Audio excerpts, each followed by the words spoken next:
tous, eh bien on se retrouve avec la Karma Red Panda qui m'a été prêtée par Tom Ergen et je les en remercie de nouveau. Comme j'avais fait déjà une première présentation de unboxing, eh bien je vous avais promis la suite, c'est-à-dire les sessions de tir. Alors, mon avis reste à nouveau très très mitigé sur cette Karma Red Panda que l'on nous vend comme étant la carabine must de must. À entendre les youtubeurs américains et tous ceux qui l'utilisent, c'est une pure folie en termes de précision, en termes de puissance, en termes de résultats, d'équilibre, etc. Je n'entendais que du positif sur cette carabine, sans trop jamais avoir vu, en tout cas, de vidéos de tir de slug, par exemple. Hein. C'était des choses que je ne voyais pas. J'ai commencé à en voir une ou deux, mais qui étaient très rapides et très peu détaillées. Et sitôt qu'en effet on nous parle de cette Karma Red Panda, c'est souvent dans le calibre 7,62.30 et souvent avec des diabolos.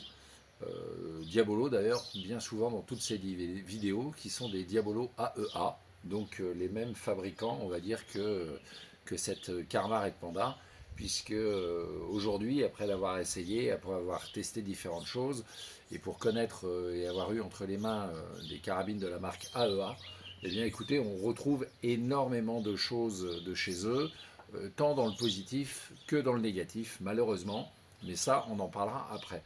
Donc on va dire que cette marque Karma n'est ni plus ni moins qu'une marque AEA peut-être fabriquée par Bintac, pour ceux qui connaissent.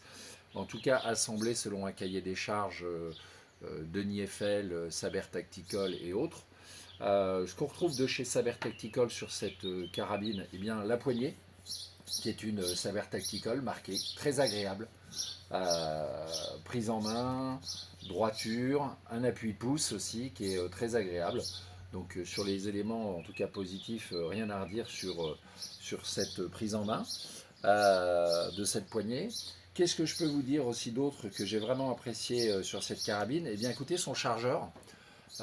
Son chargeur est un 18 coups, 18 visites, ce qui est plutôt agréable parce que du coup on passe peut-être un peu plus de plomb et un peu moins de temps en tout cas à recharger à chaque fois. Ça vous permet d'avoir des sessions de tir plutôt sympas. Et ce que j'ai bien aimé, c'est que, vous le verrez si jamais vous l'achetez, on a en fait non pas 18 trous, mais 19, sachant que le 19e, on ne peut pas mettre en effet de projectile dedans, il est un peu plus réduit, et ce qui permet, quand on arrive en fin de chargeur, lorsqu'on va pousser à nouveau le pin probe, que ça bloque sans appuyer en tout cas sur la pointe du pin probe, et on sait qu'on est comme ça à la fin du chargeur. Donc je trouve ça très intelligent sur le chargeur. Autrement, un chargeur en standard, plutôt large en effet aussi, puisqu'on peut mettre des slugs assez longs.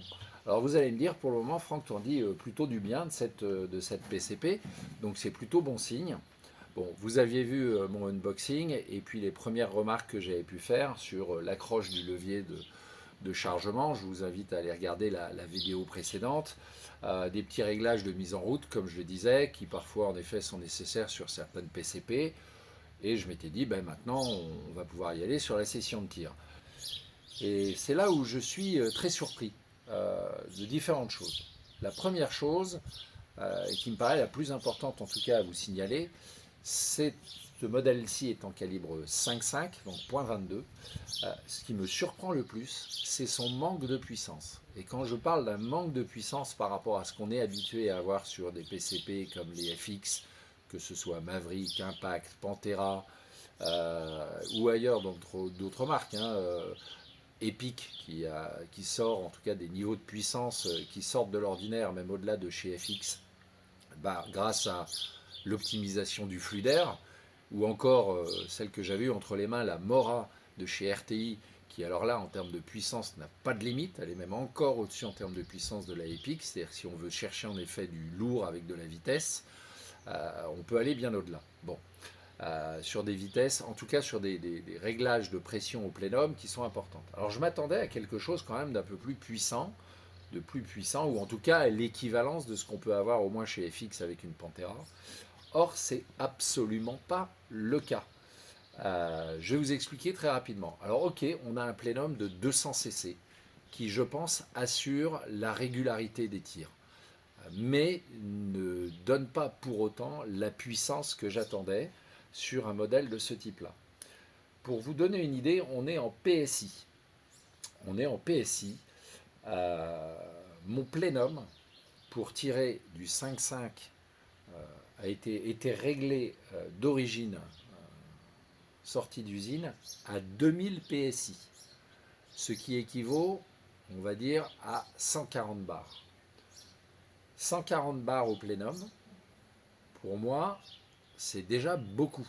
C'est pour ceux qui, en effet, connaissent les FX et autres. On est plutôt réglé sur du 5.5 aux alentours des 100-110 bars, grand maximum. On est sur du 130 bars sur les Pantera en 5.5, 6.35 pour commencer à sortir en effet avec des slugs un peu lourds. Allez, on va dire en 5.5, on sort sur des 27 grains pour atteindre des vitesses à 285-290 mètres secondes. Et on est, je vous dis, aux alentours des 110-120 bars. Là, donc, réglage d'usine, 2000 PSI, l'équivalent de 140 bars. Ben écoutez, qu'est-ce que j'ai fait? J'ai mis des plombs de 28 grains dedans et j'ai commencé à chercher avec le réglage du marteau ma vitesse plateau, c'est-à-dire le moment où en effet la force de frappe du marteau est équilibrée et suffisante pour ouvrir correctement la valve, ni trop ni pas assez, pour avoir la bonne vitesse. Quand on ouvre, quand on va avoir une tension plus forte, comme je le dis souvent, on va commencer à perdre en vitesse et ça montre qu'en effet le marteau appuie trop longtemps et revient pas suffisamment vite, et ce qui fait qu'on a et de la déperdition d'air et de la perte aussi sur la vitesse du projectile. Donc voilà comment j'ai comme d'habitude, cherché mon plateau, comme sur toute carabine, qui a en effet un plénum et un réglage de tension du ressort pour la force de frappe du marteau.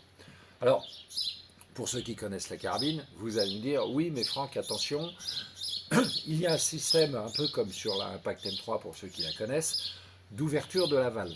Alors en effet, ici, on a un système d'ouverture de valve qui permet en effet de plus ou moins ouvrir en effet le flux d'air, le passage d'air. Là, en l'occurrence, moi, mon passage d'air, il est ouvert au maximum. Alors, pour être sûr qu'il soit ouvert au maximum, j'ai même volontairement démonté cette partie-là pour regarder si le trou était suffisamment gros pour laisser passer un flux d'air. Oui, il l'est. Et qu'il était bien en face, en tout cas, de la remontée d'air. Oui, il l'est aussi. Donc, je suis bien au max. Eh bien, figurez-vous que pour atteindre, avec un plomb de 25 grains, 25 grains, donc ce qui est un peu le standard en 5.5 au-dessus du 15 quand on sort des diabolos. 25 grains, 140 bars, je suis obligé de régler le marteau déjà pour atteindre la vitesse maximale aux 2 tiers, c'est-à-dire il y a 7 crans, je suis pratiquement au 5e cran, voir si ce n'est pas le 6e. Et derrière, j'atteins une vitesse qui est de l'ordre de 285 mètres secondes. Si vous refaites le ratio en termes de puissance, 25 grains, 140 bars au plénum, un marteau qui est déjà mis aux 2 tiers, et on sort que 285 mètres secondes. Je ne parle pas en joules, parce que les joules, ok, ça dépend du poids, du machin, etc. Là, je vous l'ai dit, 25 grains. Moi, ce qui m'intéresse, c'est la vitesse. Logiquement, en temps normal, sur beaucoup de slugs, en tout cas, on a tendance en effet à taper du slug pour aller faire sur de la longue distance. On essaie d'aller au minimum à 290 mètres secondes, et parfois au-delà, jusqu'à 300-310 mètres secondes, même si, par expérience, en général, les bonnes vitesses en slug, moi je les trouve même sur pour aller taper des distances longues, on va dire à 290-292 mètres secondes, on commence déjà à être très bien en termes de vitesse pour aller taper un gong ou ce genre de choses. Donc je ne parle pas forcément d'aller chercher des vitesses extrêmes au-dessus des 300 et quelques mètres secondes. Mais imaginez en tout cas 25 grains, 140 bars au plénum, et on ne sort que de 185 mètres secondes. C'est inférieur, et bien inférieur, à une Maverick de chez FX, qui est un modèle plutôt ancien. Et donc là, vraiment, sincèrement, j'ai été surpris. Alors j'ai été regarder la fiche technique, que je vous mettrai ici sur les réglages recommandés et autres. Et en effet, je suis très surpris de découvrir que cette carabine, Karma Red Panda, manque de jus. Elle manque sincèrement de jus. Vous regarderez les spécifications et on s'aperçoit qu'en effet, on nous donne des informations sur des plombs qui sont, des slugs, pardon, qui sont à 38 grains et qui ne dépassent pas un réglage en barre de pas loin de 180 bars de pression au plénum. On ne dépasse pas les 300 mètres secondes, on est même en dessous. Voilà, donc je suis très surpris. Alors derrière, j'ai été me renseigner pour regarder un petit peu ce qu'il en était sur cette carabine, parce que vraiment, on se dit, une bête pareille, ça devrait envoyer du lourd, en termes de vitesse et de puissance. Sachant qu'elle existe en .30, en calibre 7,62. Et qu'en 7,62, elle envoie du 40 grains, d'après en effet ce que j'ai pu voir sur les vidéos, à des vitesses qui sont, on va dire, aux alentours des 290 mètres secondes dans ces eaux-là. Ok, avec du diabolo, donc je me dis qu'avec du slug, il n'y a pas de raison que ça change, en 7,62. Et c'est là où en effet il y a une différence, c'est que les informations que j'ai pu récupérer me disent que le ressort qui est en tout cas dans cette carabine en 5,5 n'est pas le même ressort que ce que vous avez dans une carabine en 7,62. Ce qui veut dire que le fabricant mise sur la force de frappe du marteau et la tension du ressort, peu importe la pression qu'il y a au bout. Déjà, enfin, j'ai du mal, en termes d'équilibre et de vibration, à imaginer la situation. Parce que je reviendrai sur un point tout à l'heure, mais vous le verrez par vous-même au moment de ma session de tir. Déjà, le ressort qui est dans la 5,5, lorsque vous le tendez, c'est déjà pas très souple. Pour le niveau de l'armement, c'est un peu dur. Et derrière, lorsque vous appuyez sur la détente et que ça relâche, je vous garantis que ça fait un foin et des vibrations que l'on ressent dans toute la carabine. Même si ça n'a pas l'air de déranger, en tout cas la précision en termes de tir, c'est quand même quelque chose d'assez violent et qu'on n'a absolument pas l'habitude d'avoir sur d'autres modèles comme les RTI, comme les PIC, comme les FX, où je vais en sortir d'autres aussi pour en avoir testé, les AGT par exemple, ou les Caliber Gun. Voilà, on n'est plus sur une histoire d'un ressort violent qui vient frapper. Or là, ici, on l'est. On l'est comme sur les AEA. C'est pour ça que je reviens dessus. Pour avoir eu la Big Bore, pour ceux qui se rappellent, vous irez regarder dans mes vidéos. J'ai eu une Big Bore en calibre .35 de chez AEA. Alors vous allez dire, ok, on est sur du Big Bore, c'est du gros lourd. Ok, il fallait que je m'appuie et que je tire fortement sur le levier d'armement. C'est une carabine qui n'était pas régulée et quand ça frappait fort. Et bien je vais vous dire, là, on n'est pas sur une violence aussi importante, mais on n'en est pas loin, et rien à voir avec la souplesse de nos carabines PCP qu'on a l'habitude d'avoir. Donc, voilà, très gros bémol sur cet élément-là. Alors, pour venir parfaire malheureusement le bilan un petit peu négatif que je peux avoir sur cette PCP, moi qui en attendais beaucoup, je ne vous le cache pas, le souci du réglage de la queue de détente.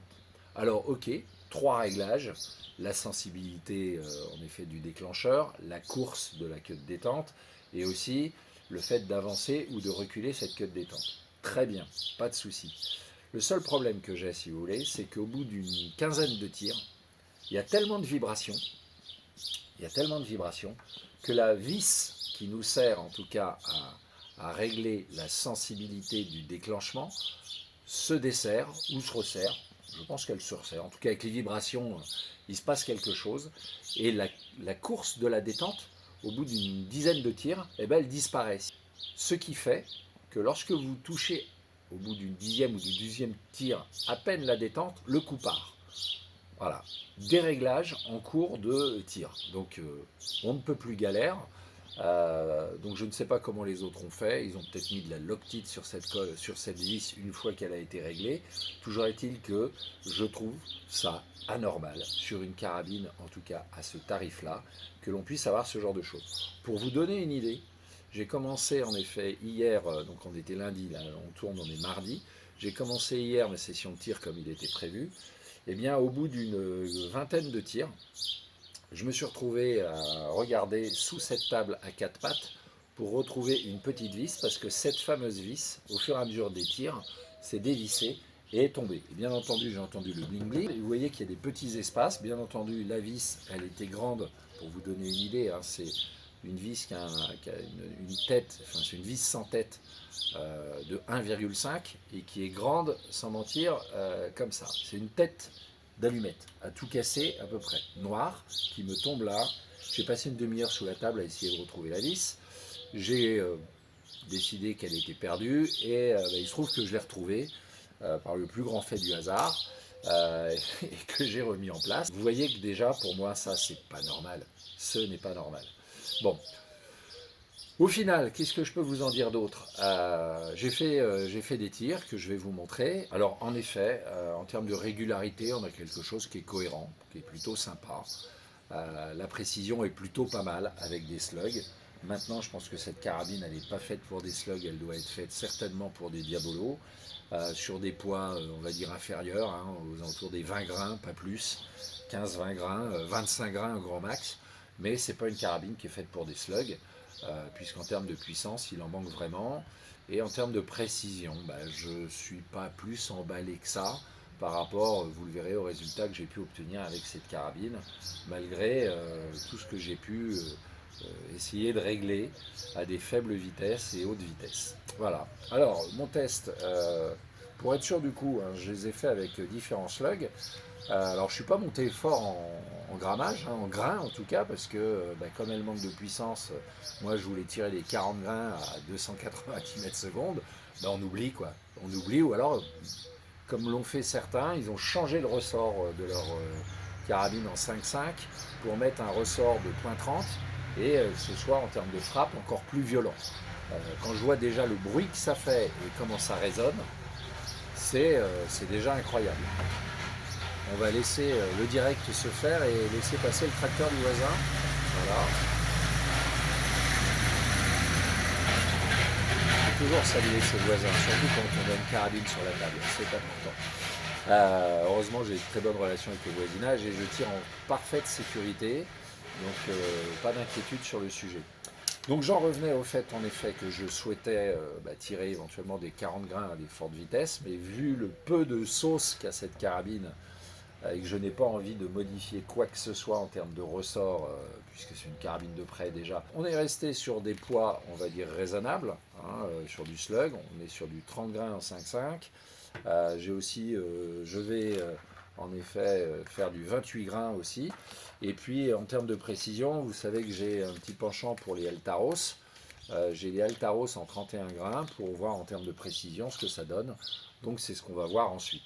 Donc vous voyez déjà, avant même de commencer à vous donner mes résultats en tir, très déçu, manque de puissance, des vis qui se desserrent. Ah oui, point important aussi, après quelques tirs, j'ai dû resserrer toutes les vis qu'il y avait sur le rail Arca, qui gentiment commençaient à se dévisser aussi, avec, on va dire, ces vibrations.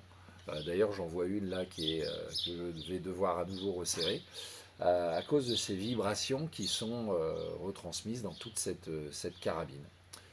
C'était la mise en bouche, vous l'avez saisi, un petit peu déçu, franchement déçu. Voilà, on va pas y aller par quatre chemins, franchement déçu.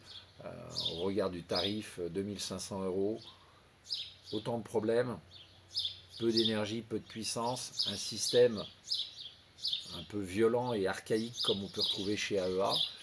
Alors ils ont peut-être de très bons résultats en bench et c'est peut-être une très bonne carabine de bench, je ne le remets pas en cause. Maintenant, par rapport à ce qui existe aujourd'hui pour nous amateurs du tir longue distance et de plaisir que l'on peut avoir à tirer, sincèrement je ne prends aucun plaisir avec cette carabine qui est dure en termes de levier de chargement et pleine de vibrations, avec des outils tout le temps sur la table,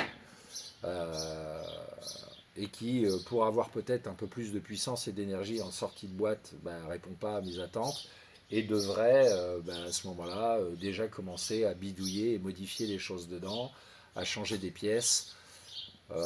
Ok, si on est prévenu, pas de souci. Là, en l'occurrence, je vous préviens.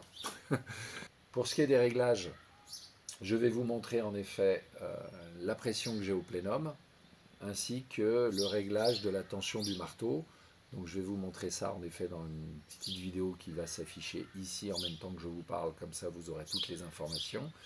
Et puis par rapport à ce réglage, je vais ajuster la force de frappe du marteau plus ou moins en fonction des plombs que je vais tirer.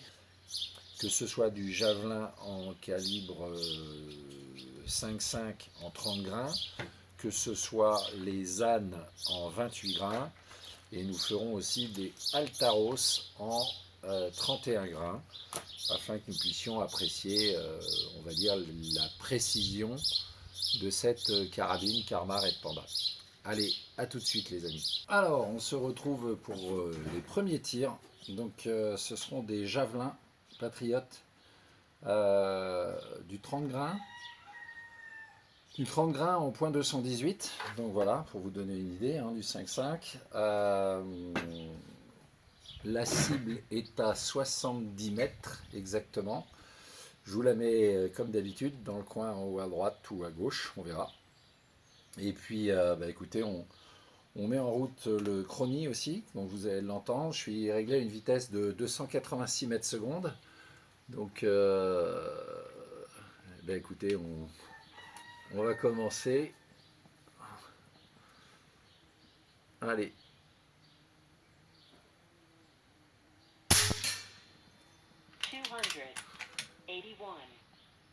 281. 282.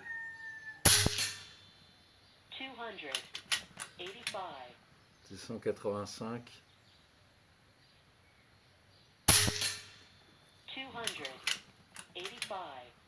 Je vise le centre, mais je suis au-dessus. 200.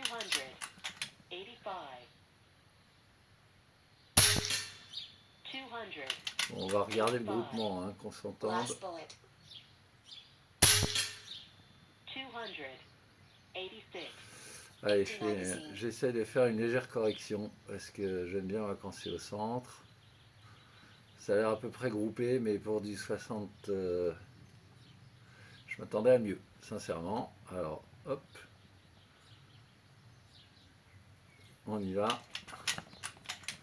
Le levier de chargement, comme je vous disais, un peu dur.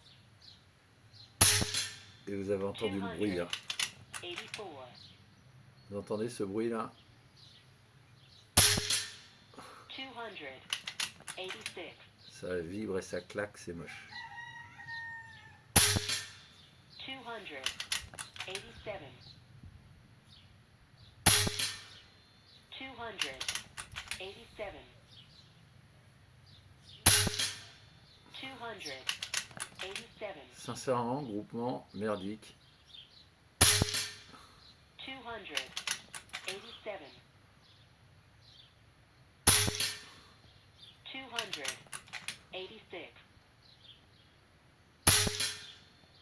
286. 286. 286.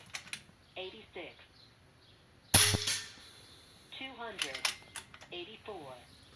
Voilà, donc ça vous a permis d'entendre le bruit, le doing, et je vous promets que quand on a l'oreille à côté, voilà, ça met le casque.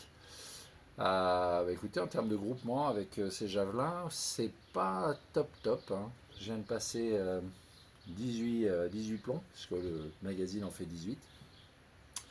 Donc, moyennement satisfait. Donc, ce qu'on va faire, on va essayer d'autres projectiles. Alors, pour votre information aussi, voilà, pour rentrer le magazine, le chargeur, il faut tirer à fond sur le levier d'armement parce qu'autrement le bout du pin prop dépasse. Donc si je tire au max, voilà, je peux là dans ces cas-là glisser le magazine et relâcher. Autre point que j'ai pu voir, donc pour le retirer, même chose, hein, faut le tirer à fond, le levier de chargement et retirer. Sous le chargeur, à cet endroit-là, je ne sais pas si vous le verrez, voilà, ici, il y a une petite bille. Et ben cette petite bille, en passant, même si elle, au fond ça permet de caler le chargeur, cette petite bille en passant à chaque fois quand on le glisse, et ben ça raye le dessous là. Donc il y a une petite trace que je vous montrerai. Bon, c'est moyen. Allez, je passe les détails. On va charger tout de suite du ZAN. Donc voilà, on est en ZAN, un peu moins lourd, on est sur du 28 grains. Ça va nous permettre de tester aussi la chose. Hop, donc ça c'est les Patriotes. Et on y va pour les ânes. Donc c'est pratique parce que là du coup, voilà, je vous montre en même temps, on charge. Vous voyez, ils sont plutôt longs et ils tiennent sans problème. Donc on coince le premier et après vous connaissez la manip, sauf qu'elle se répète 18 fois. Et comme je le disais tout à l'heure, en fait au bout il y a un dernier trou dans lequel on ne peut pas mettre de plomb, de projectile, de slug, et qui permet tout simplement d'indiquer le dernier passage du pin probe. Et ça évite en effet que le pin probe tape dans quelque chose, puisqu'il rentre, mais il se bloque. Il y a juste l'aiguille qui passe et l'arrière se bloque, puisque le trou, le 19e trou, on va dire, du chargeur est plus étroit. Donc il bute à l'entrée. Donc vous voyez, par exemple, là je viens d'en mettre 18. Et bien entendu, le 19e, ça ne rentre pas, puisque c'est volontaire. Ça permet de bloquer le chargeur. Donc derrière, on remet la plaque, on glisse la petite patte métallique dans l'autre sens. Hop, voilà, on glisse. Alors, on tire sur le levier d'armement au max, on glisse, on relâche. Et on est engagé. Allez, deuxième séance, cette fois-ci, ça devrait aller un peu plus vite, hein, normalement en vitesse, puisque je suis un peu plus léger. Alors, on va faire la cible qui est juste en dessous, voilà. Alors, encore une fois, on va essayer le groupement, hein, non pas la cible, même si... Allez, on y va. 284. J'ai l'impression d'être... Voilà. 287. 290. 200. C'est un peu plus groupé. 288. Je vais un peu vite là. 287. Last bullet. Alors vous voyez là ce qui se passe. Je vous en parlais. Mais en fait, la vis s'est gentiment déréglée là.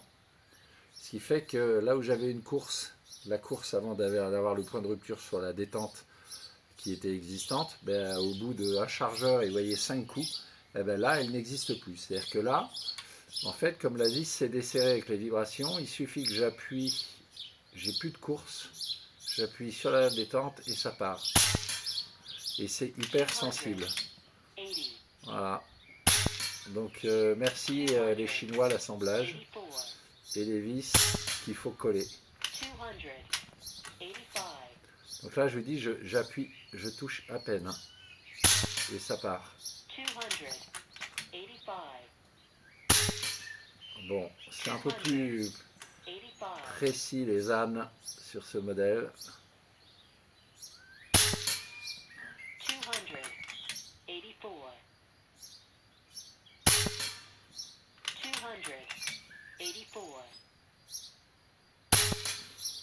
286.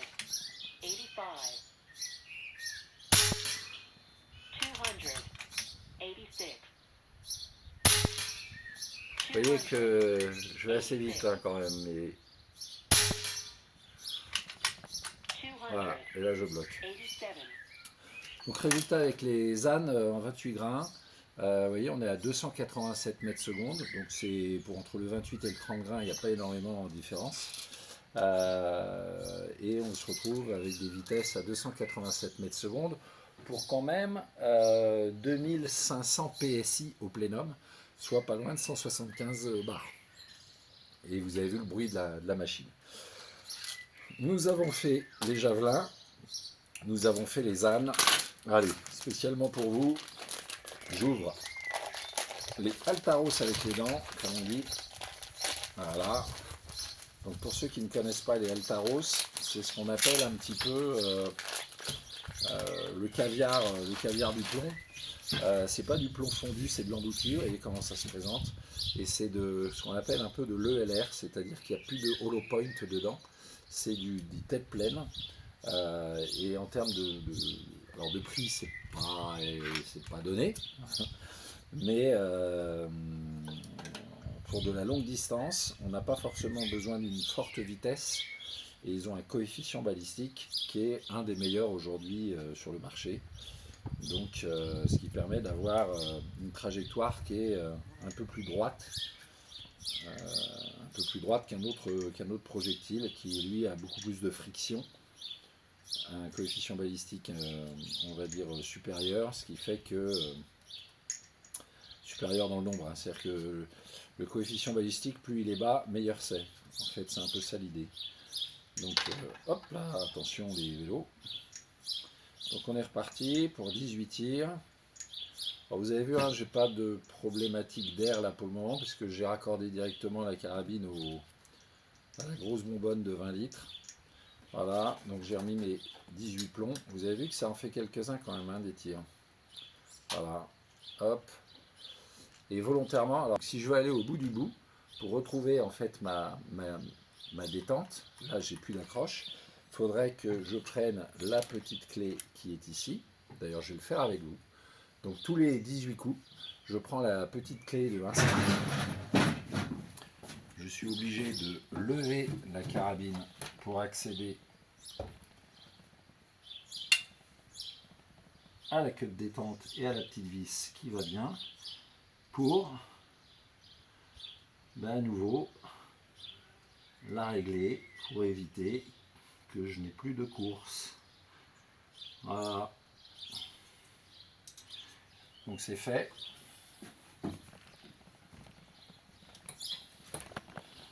Donc ceux qui auront cette carabine, à mon avis, une fois que vous l'aurez réglée, un petit coup de lock-tit sur le fil pour pas que ça se desserre en fait, hein, tout simplement, et garder, parce que c'est pas retrouver, c'est garder en tout cas votre réglage. Parce que là, alors hop, on tire à fond pour que ça rentre. Là, vous voyez, tous les pratiquement 18-20 coups, je suis obligé de régler cette petite vis qui se dessert avec les vibrations. Alors, on va faire la cible qui est tout de suite à côté. Je ne sais pas trop ce que ça va donner. On va essayer le premier. Il devrait aller logiquement moins vite, puisque cela, c'est du 31 grains.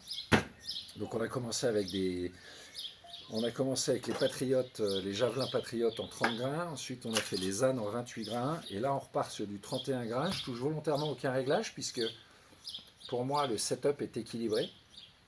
C'est-à-dire que le rapport force de frappe du marteau et compression, on va dire, les pressions du plénum sont ajustées. Et en termes de vitesse, voilà, on est dans des vitesses qui sont respectables, 285, 287 mètres secondes. Là, on devrait peut-être être en dessous, on devrait être à 280 mètres secondes en 31 grains, peut-être 282. On va voir ça, et on va voir si on est au-dessus ou pas. Logiquement, on devrait être au-dessus du point central. Alors, j'ai retrouvé ma course.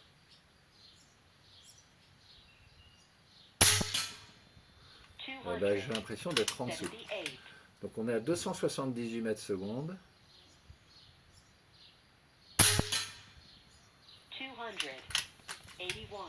281.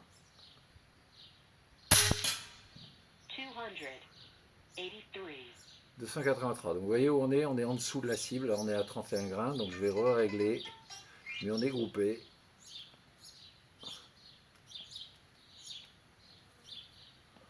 Et un petit poil à droite. Allez, on va essayer d'être précis, on s'applique. Donc ce que je vous disais, hein, la poignée est très agréable, donc voilà, mais c'est bon, du Savers Tactical pour ceux qui connaissent, avec l'appui pouce, donc c'est plutôt naturel comme position. Jusque là, on va dire que le confort est au rendez-vous, l'appui joue est plutôt agréable. Là où je commence en effet moi à râler, c'est maintenant au bruit du ressort. 280.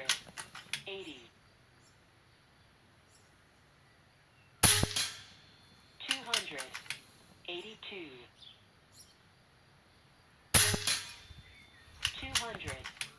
283. Last bullet. 283. Empty magazine. 282. 283.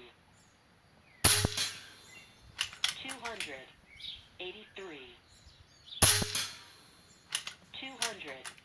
Le levier est dur. Hein. 200.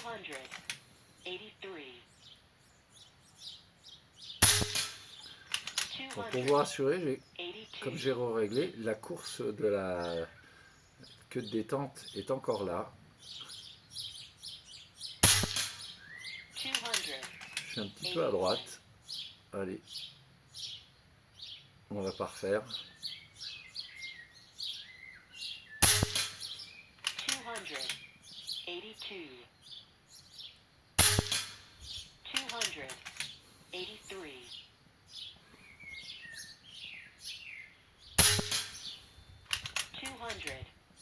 283. 283. 284. 284. Voilà. Bon, bah écoutez, avec les Altaros, en tout cas, les résultats ont l'air meilleurs en termes de groupement. Mais voilà, pour la distance, j'ai eu quand même de meilleurs résultats que ça avec d'autres carabines. Bon, sincèrement, ce que je disais, hein, le bruit très bruyante. Je ne parle pas du plomb qui sort, hein, j'ai mis un réducteur de son au bout. Le bruit au bout n'est pas énorme. Ce qui fait le plus de bruit, c'est ce ressort là et ce marteau là qui vibre dans tout le truc. Dans quelle mesure ça impacte en tout cas la précision? Très certainement un peu. Maintenant, comme c'est régulièrement le même truc, arrive un moment, voilà, on contrôle et ça passe. Je vais refaire une série avec des ânes, hein, les mêmes, les 28 grains, qui étaient plutôt pas mal, voir si on m'appliquait un peu plus. Même si j'essaye de m'appliquer au mieux, on arrive à quelque chose de plus cohérent. Même si, voilà, on va pas pleurer, hein, pour du 70 mètres, c'est plutôt pas mal. Maintenant, je m'attendais à quelque chose de nettement plus précis par rapport à ce qui est annoncé par la troupe. Alors, comme je dis aussi à nouveau, hein, je tire avec du slug. J'ai pas vu beaucoup de vidéos avec des slugs. Donc, elle est peut-être bien meilleure. Elle est peut-être bien meilleure avec des diabolos. On aura peut-être l'occasion de tester cela dans une prochaine vidéo que je ferai, puisque j'attends une livraison de Diabolo avant la fin de la semaine. Donc je vous aurai certainement posté celle-là avant. Mais, comme je le disais tout à l'heure, je ne suis pas forcément voilà, entièrement satisfait de ces résultats. Je m'attendais à... Voilà, je me suis dit éventuellement, si toutes les petites emmerdes qu'on a à gérer, on peut les oublier par une précision chirurgicale et un plaisir de tir, je suis preneur.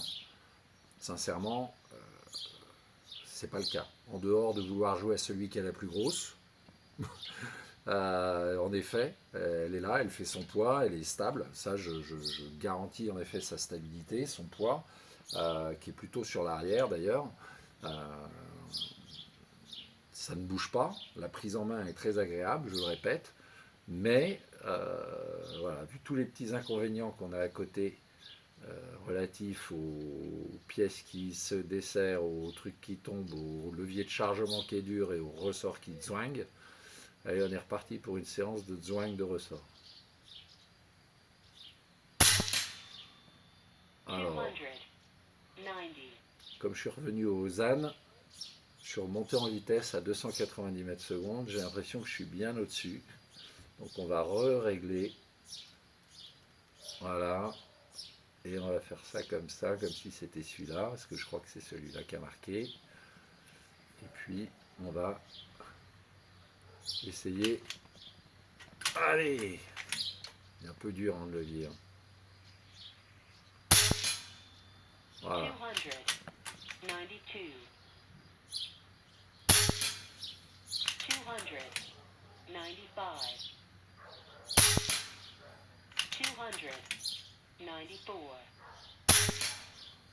295. Pourquoi c'est dur comme ça?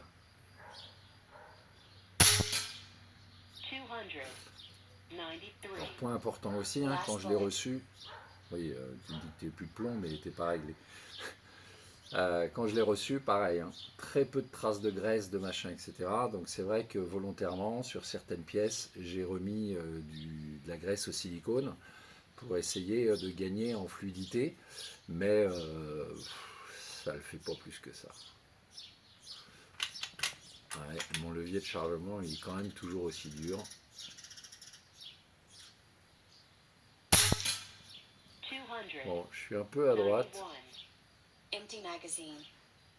On va régler ça. Parce que l'idée c'est d'essayer de viser le centre. 200.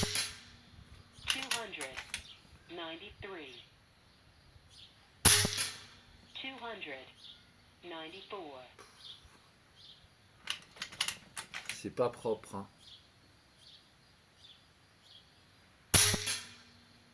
200. 90. Est-ce que je suis bas?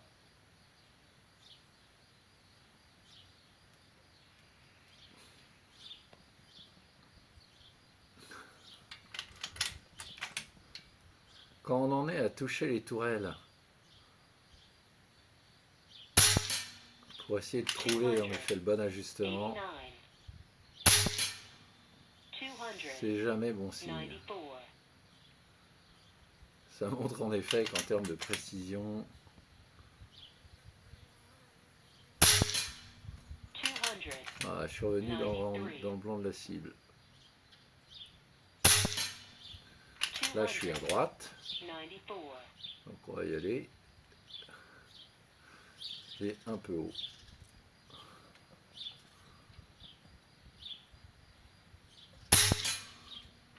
200. 92. 200. 93. 200. 94. 200. Vous avez vu où on est, hein. Voilà. Bon, pas convaincu. On est d'accord? Pas convaincu. 295 mètres secondes avec des 28 grains pour être à plus de 170 bars. On va aller regarder, enfin vous avez dû voir de près en tout cas la cible. Vu la précision, les différents réglages que j'ai fait, voilà ce que j'obtiens de, entre guillemets, de meilleur à cette distance. Ça me donne absolument pas envie d'aller chercher en effet des plus longues distances à 100 mètres ou à 200 mètres, dans le sens où à 200 mètres, il faut quand même avoir de la régularité et un regroupement plutôt correct, parce que les premiers tirs, bien entendu, on va être autour, et que quand on fait les réglages, après arrive un moment où on touche, et c'est là où on peut répéter les coups. On a beau avoir Strelok, à un moment ou un autre, il y a quand même le vent, les conditions, etc., qui font que là, j'ai pas une régularité suffisante en termes de précision sur le tir pour aller au-delà pour le moment, puisque vous avez vu, même là, en cours de tir, je suis obligé de régler la lunette entre les tirs pour essayer de regrouper le tout. Donc bon, on a connu mieux, on a connu mieux. Alors rapidement, puisqu'on en profite, hein, je vais faire déjà un premier bilan moi sur cette Karma Red Panda. Il ne va pas vous surprendre, et il y a du plus, il y a du moins, mais il y a beaucoup de moins quand même. Son tarif, 2500 et quelques euros,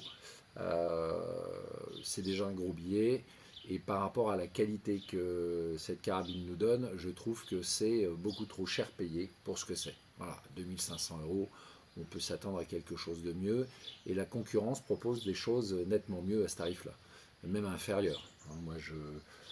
Pour moi, là, aujourd'hui où on en est, celle-ci, elle ne concurrence pas une Pantera. Voilà, pour se donner qu'une marque.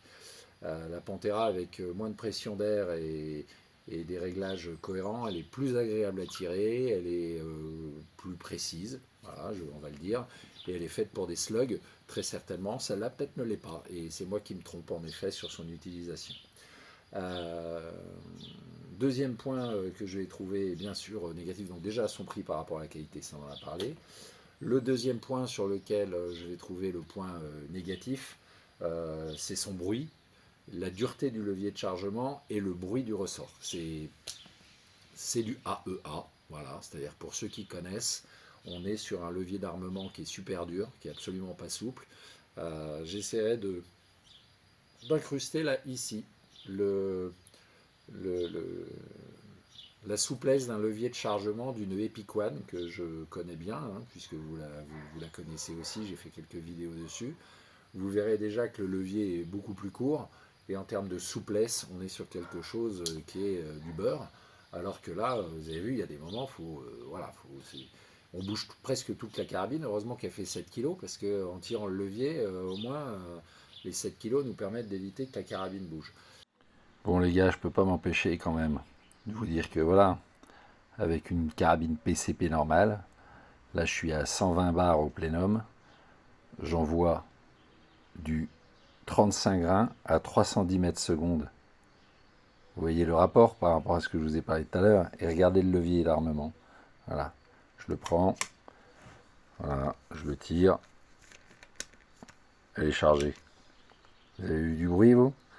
Regardez, je vais tirer, vous allez entendre le ressort, on n'entend rien. Le bruit en effet de l'air, et là je tire à vide. Chose que je devrais peut-être pas faire d'ailleurs. Mais ça n'a rien à voir. Donc il serait peut-être temps que ces Américains qui fabriquent en Chine, ils remettent un peu la copie sur la table, non, on est d'accord? Mais c'est pas fluide du tout. Et alors, je reviens dessus, hein, je vous l'ai dit déjà 50 fois, je vais vous le dire une 51e fois, ce bruit de ressort de zwang là, qui vient frapper là-dedans, c'est désagréable au possible. Donc ça, c'est le deuxième point négatif. Le troisième point que je vais vous donner en termes de côté négatif, c'est son manque de puissance pour moi. On est à 170 bars pratiquement là, 2500 PSI pour envoyer du 28 grains à 295 mètres secondes. Euh, non quoi, 170, 180 bars hein, pratiquement, c'est à peu près ça, pour envoyer du 28 grains. Mais c'est quoi l'histoire en fait? Non, il n'y a rien d'optimisé en termes de flux d'air. Logiquement, là, des 28 grains en 5,5, de mémoire, je crois qu'au grand maximum, j'étais à 120, 110 bars ou 120 bars sur la, 110 bars sur la Mora. Peut-être 120 bars sur une EFX pour atteindre des vitesses qui vont dans ces eaux-là de 195 voire 300 mètres secondes. Donc là, il y a un problème de jus dans cette bécane. Et si la solution, comme on me le dit, c'est de mettre un ressort plus puissant pour que le marteau frappe plus fort, bah, quand je vois déjà le bruit que ça fait avec celui-là, ça donne pas envie. Donc ça, c'est le troisième point, en effet, négatif que je peux avoir. Le quatrième, qui est non négligeable, bah, c'est ces pièces qui se desserrent. Hein, vous avez vu, là, pendant la session de tir, je vous l'ai dit, mais ça arrive régulièrement. Et je vous invite, si jamais vous en achetez une en tout cas, avant de commencer à tirer, à bien tout serrer, à bien tout resserrer, à vérifier là, le levier de chargement, parce que je vous ai mis aussi en vidéo comment desserrer pour qu'il n'accroche pas. Mais j'ai l'impression que ça accroche quand même un peu de temps en temps, malgré le gras que j'ai pu mettre. Et puis ces vis qui se desserrent là, à la queue de détente, c'est pas normal. Alors mettre du frein filet, je veux bien, mais logiquement c'est un truc qui est réglable et adaptable en fonction de chaque tireur. Alors ok, elle passe pas de main en main, mais si je mets du frein filet, en tout cas sur cette vis là qui est censée pouvoir me permettre de faire le réglage, ça veut dire qu'après le réglage il est définitif. Il faut que je force en effet le frein filet pour le dégager. Donc voilà, des vis qui se desserrent, des machins, bah non, pas à 2500 euros quoi. Donc contrôle qualité pas terrible, les pièces qui se dévissent, une mallette, vous l'avez vu, hein, pour des questions logistiques, on me répond que la mallette, il faut qu'elle soit le moins lourde possible, la moins épaisse et la moins large pour que ça tienne sur les palettes. Au final, moi, client consommateur final, c'est pas mon souci. Je paye 2500 euros quoi. Donc la mallette, logiquement, elle devrait être qualitative. Il y a des traces de colle, il y a des machins. Voilà. Donc vous voyez que, et encore, hein, je commence par le négatif pour vous donner après des éléments que je trouve assez sympas au niveau positif. Je lui trouve une super gueule. Il n'y a pas à dire. Après, ça plaît pas. Hein, mais voilà, elle en impose. Ça fait une belle bête. Je vous ai déjà parlé du chargeur que je trouvais plutôt pas mal. Moi j'aime beaucoup, et bon là en ce moment avec la Epic j'ai 10 visites, j'ai 10 tirs par chargeur et ça se passe un peu vite. Là on est à 18, je trouve que c'est quand même sympa, ça permet de, pour les réglages, ne serait-ce que pour ajuster les tirs et autres, on a quand même une capacité dans le chargeur qui nous permet de ne pas se dire oh, putain je suis en plein réglage, merde j'ai plus de plomb, il faut que je re-règle, il faut que je remette le plomb et que je reparte, je change de position. Là, on peut maintenir une position quand même stable pendant 18 coups, ce qui est plutôt bien. Qu'est-ce que j'ai d'autre que j'apprécie aussi? Euh, La poignée, si je vous l'ai dit, la poignée, mais bon, c'est Saber Tactical, la poignée, hein, donc vous pouvez l'acheter, elle s'adapte sur toutes les carabines. Donc cette poignée Saber, vous pouvez la trouver, elle est livrée d'origine, bon ok, d'accord, mais donc elle est plutôt sympa. Autrement, j'ai bien aimé aussi l'histoire du coup de connect qui est sur le côté, hein, ce qui est plutôt pratique parce que bah, elle consomme un peu quand même hein, la bougresse. Quand je vous dis que le plénum il doit être à pas loin de 170 bars pour sortir du 295 mètres secondes en 28 grains, ça bouffe un peu d'air. Alors pour ceux qui vont me poser la question, je vais y répondre avant que vous me la posiez. La capacité sans la bouteille, c'est-à-dire si je mets en effet le réservoir à 300 bars, hein, puisque la pression qui est notée, d'ailleurs il est marqué 300 bars et les manomètres sont au PSI. Hein, c'est pareil, encore une fois, je pense qu'il y a une histoire de logique qui m'échappe. Euh, donc 300 bars dans les réservoirs. Si je règle comme je l'ai fait là à 2500 PSI au plénum, j'arrive à passer euh, pratiquement 3 chargeurs de 18 tirs, 3 chargeurs de 18 tirs avant d'être en dessous des 2550. Donc ça donne quand même une bonne autonomie de tir euh, pour ce genre de choses. Mais comme je vous le disais, ça commence à... ça consomme beaucoup d'air, quoi. Ça consomme beaucoup d'air. Donc voilà mon retour. Le niveau à bulle, voilà, chercher les autres points positifs. Le niveau à bulle qui est déjà incrusté, mais encore une fois, ça c'est du Saber, hein, vous le savez.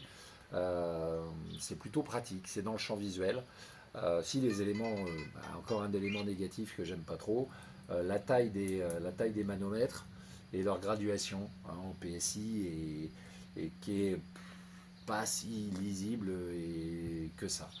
Le système de réglage du marteau est bien, voilà. Hein, on force à gauche pour augmenter la frappe, à droite pour la diminuer. Bon, maintenant je regrette ce bruit infernal. Ok, donc mon bilan, c'est la première fois. Alors je m'excuse pleinement auprès de Tom Ergen, parce que bon, quelque part, mais ils y sont pour rien. Hein, encore une fois, je les remercie de leur confiance, de m'avoir prêté une carabine comme celle-là.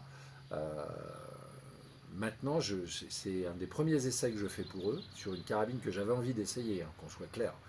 Et je leur ai demandé, j'aurais dit si jamais vous avez la Karma Red Panda qui vous arrive et que si vous souhaitez en effet qu'on la teste, moi je l'attends avec impatience pour essayer avec des slugs. Donc ils m'ont fait, ils m'ont fait confiance, ils me la donnent et manque de peau, pas de chance on va dire. Premier essai avec Tom Ergen et j'ai un retour plutôt on va dire négatif, hein, on va le dire sur cette carabine que je conseillerais pas à quelqu'un qui souhaite en effet acheter une PCP. Manque de puissance, beaucoup de mécanique à vérifier avant d'eux, quelque chose de dur, un peu désagréable en termes de tir. Voilà. Si vous aimez les grosses machines type AEA, machin, etc., moi c'est ce que j'aimais, mais j'aime bien quand ça a de la puissance derrière. Là, on a la grosse machine un peu rustique, mais la puissance n'est pas au rendez-vous. Donc bon. Maintenant, si vous la souhaitez absolument, préparez les outils. Hein, avant premier tir, faites un tour complet des serrages et des systèmes de réglage. Et puis soyez vigilants sur les vis, les pièces qui peuvent éventuellement se dévisser. Pensez tout de suite à inverser la goupille du levier de chargement, vous avez vu dans mes précédentes vidéos. Voilà mon bilan. Désolé encore Tom Ergen, c'est pas avec celle-là que je vous dirais allez-y, jetez-vous sur cette carabine, elle est vraiment géniale. Euh, Faites-vous plaisir pour ceux qui la veulent. Maintenant, si vous avez un avis différent du mien, je peux l'entendre, parce que cela n'engage que moi. C'est important aussi de le dire. Ce n'est que mon avis. Peut-être que certains d'entre vous l'ont entre les mains et vont être entièrement satisfaits. Et j'ai du mal à imaginer que je suis tombé sur une mauvaise série. Parce qu'à un moment, c'est ce qu'on peut se poser aussi comme question. Est-ce que je ne suis pas tombé sur une mauvaise série Quand je vois les problématiques que j'ai rencontrées et ce que je lis sur internet sur ceux qui en parlent avec honnêteté, c'est-à-dire je ne parle pas des youtubeurs sponsorisés par Karma et AEA à qui on fournit les plombs, le machin, etc. Donc je parle des gens qui sont entre guillemets neutres et qui l'ont entre les mains. Je suis rentré en contact avec quelques-uns d'entre eux d'ailleurs par internet, dont certains de nos groupes Facebook d'ailleurs, qui m'ont révélé l'avoir depuis pratiquement 3 semaines, un mois avant mes essais, et qui m'ont aidé d'ailleurs à régler certains problèmes qu'ils ont donc rencontrés. Donc c'est là où je me dis, bah non, on n'est pas sur un problème d'un mauvais modèle ou de malchance. Ça a l'air de se répéter sur les autres, quoi. Bon. La personne qui avait aussi la Karma Red Panda et qui m'en a parlé, c'est pour ça que j'avais nettoyé le canon avant de commencer, m'a dit que l'intérieur du canon était très mal fini, très mal poli, et qu'elle s'encrassait très très vite, de par le fait que la finition du canon polygonal n'était pas au top. Il est très rigide, il est très bien finalisé semble-t-il, mais l'intérieur il est loin d'être propre. Il avait même des traces de corrosion semble-t-il dedans. Ce qui fait qu'aujourd'hui, quand vous regardez sur internet, il y en a un paquet qui parle éventuellement de repolir l'intérieur du canon. Voilà, moi ça c'est un truc que je capte pas. Enfin, je capte pas. Oui, ok, tu l'achètes, tu te dis ça va pas, je vais essayer de trouver des solutions. Mais sur ce niveau de prix, se dire qu'on soit obligé de repolir l'intérieur du canon pour avoir quelque chose qui tire proprement et qualitativement, au final, on va finir par construire soi-même sa PCP, quoi. Voilà. Alors, peut-être que je suis adepte des choses toutes faites qui marchent bien tout de suite, mais c'est un peu ce qu'on demande à certaines PCP. Moi, je ne suis pas armurier au départ, je suis utilisateur. Voilà. Bon, c'était Fozzy le Geek. Je suis vraiment désolé d'arrêter là ce test. Je vous dis que j'ai passé des heures dessus. Sincèrement, j'ai passé des heures dessus à essayer de trouver en tout cas les bons réglages et autres. J'ai passé autant de temps à essayer de trouver les réglages sur cette carabine que j'ai passé de temps à régler et faire des tirs avec d'autres carabines. Vous voyez ce que je veux dire? C'est-à-dire que là, j'ai passé 2 jours dessus pour essayer de trouver les bons setups et vous donner en tout cas les résultats que j'ai. Beaucoup de bricoles, beaucoup de recherches, beaucoup d'énergie, mais c'est le but aussi, hein. En tout cas, l'idée pour moi, c'est d'être honnête et d'être direct avec vous, de vous donner mon avis, je le répète à nouveau, ce n'est que mon avis. Pour les personnes qui peuvent l'avoir aujourd'hui et qui tirent avec, si vous avez en effet des retours à faire ou des retours à nous faire, on est preneur, je suis preneur, moi j'ai qu'une envie, c'est que quelqu'un me dise, mais Franck, t'es passé à côté, t'as pas su la régler, il y avait ça à faire, il y a ça, etc. Je suis preneur, hein. Allez-y, ça me ferait vraiment plaisir que ça fonctionne. Pour moi, désolé, elle n'est pas au rendez-vous et c'est dommage. J'espère, je vous ai dit que la prochaine PCP que je devrais vous présenter, si Tom Ergen est toujours d'accord, je croise les doigts. Charles, si tu m'écoutes, pitié, s'il te plaît. Ou alors je refais une vidéo en disant qu'elle est géniale. Non, c'est pas. Voilà, je peux pas ça. Tom Ergen, Charles entre autres, on avait discuté d'une prochaine à tester de chez FX. Allez, on va pas faire de mystère. Logiquement, on attend avec impatience une prochaine PCP qui serait la Léopard. FX, je connais très bien. Je pense savoir sur quoi je vais tomber. En tout cas, j'espère pas avoir de mauvaises surprises. Mais logiquement, voilà, ce sont des modèles que je pratique et que je connais très bien. J'ai hâte aussi de vous la faire découvrir. Il y aura peut-être moins de hasard et certainement plus de certitude dans ce qu'on va trouver. Tant mieux. Voilà. Là, je vais vous quitter et vous savez ce que je vais faire? Je vais ressortir ma Epic One pour retrouver un peu de plaisir sans tout ce bruit de mécanique et sans ces vis à resserrer. Sur ce, c'était Fozzy le Geek. Je vous embrasse parce que c'est rare quand je vous embrasse. Donc profitez-en. Je vous embrasse tous sur la fesse gauche. On va rester zen. Et je souhaite à Karma des améliorations, je l'espère. Peut-être qu'ils vont prendre la mouche et qu'ils vont dire que je suis qu'un vulgaire amateur de français qui râle. C'est un peu ce que j'ai commencé un peu à entendre sur la vidéo précédente. Mais bon, écoutez, si je passe pour le râleur, je vais passer pour le râleur. Toujours est-il qu'il y a des carabines que j'ai eues entre les mains dont j'en ai dit les plus grands biens. Et aujourd'hui, ces carabines, pour ceux qui les ont achetées ou qui les ont entre les mains, Pour le moment, j'ai que des retours plutôt positifs quant à leur utilisation et ce que les personnes en attendaient. Donc c'est plutôt bon signe. Voilà. Sur ce, les copains, salut, c'était Fozzy le Geek et je vous dis à très bientôt. Bon les amis, j'allais pas rester comme ça. Cette histoire de puissance quand même, ça m'interpelle. J'ai du mal à comprendre. Alors dans ces cas-là, comme m'a dit un de mes amis, est-ce que tu as lu la notice? Alors c'est vrai que les notices en général je les regarde, même pour ces carabines-là, et puis bah, j'ai été voir pour la puissance ce que le fabricant annonçait. Donc je vais sur le site de chez Karma, je vous invite à le faire, et on tombe sur une page qui nous indique en fait des réglages, réglages pour les Diabolo en 5.5 et réglages pour les slugs en 5.5 pour la Karma Red Panda.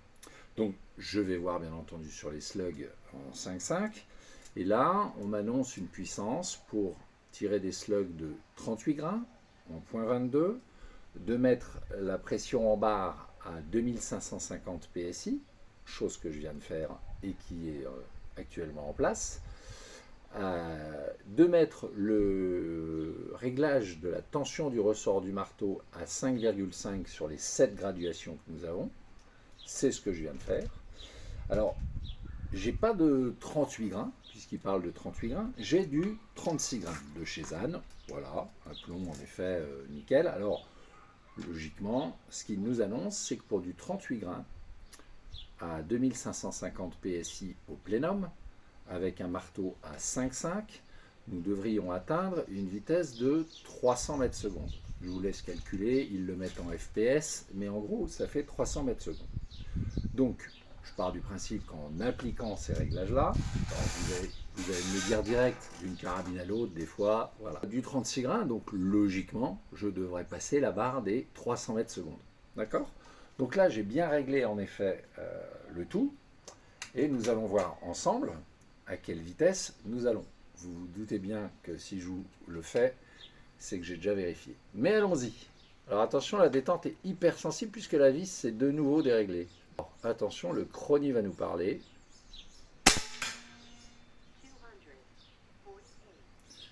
Il m'annonce 248 mètres secondes. 248 mètres secondes. Je ne suis pas en 38 grains, je suis en 36 grains, donc 2 grains de moins.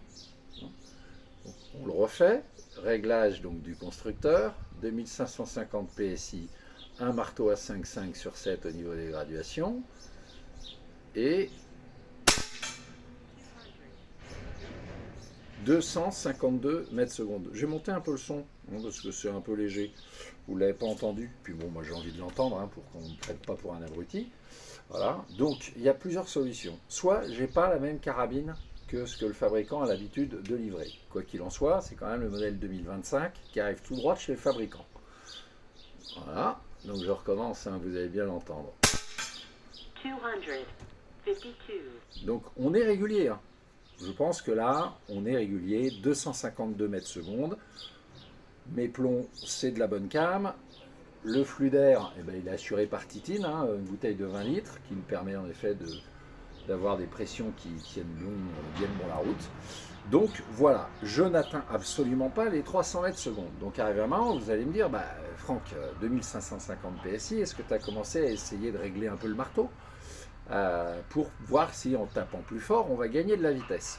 Bien entendu, puisque, je vous le dis à chaque fois, la bonne vitesse que l'on trouve, c'est l'optimisation entre la pression qu'on a derrière le plénum et la force de frappe du marteau, qui vient en effet ouvrir la valve de manière optimale, pour laisser passer le flux d'air suffisant, mais pas trop non plus, parce que si le marteau frappe trop fort, il ne va pas être repoussé suffisamment vite, et du coup, on va perdre de l'air, perturbation, perte de précision, etc. Donc bien sûr, qu'est-ce que j'ai fait? Je vais le faire avec vous, je vais m'amuser à monter un peu la tension du ressort pour voir si on gagne en vitesse. Alors je vous le dis tout de suite, on va gagner en vitesse. Donc là on est en 5,5, on est à 5,5. Vous voyez, le réglage du marteau il se fait là. Alors pour monter un petit peu quand même, on va vous faire gagner du temps, je ne vais pas monter cran par cran. Là je vais monter volontairement 4 crans, ce qui nous fait passer le réglage de 5,5, on va dire à 6, voilà.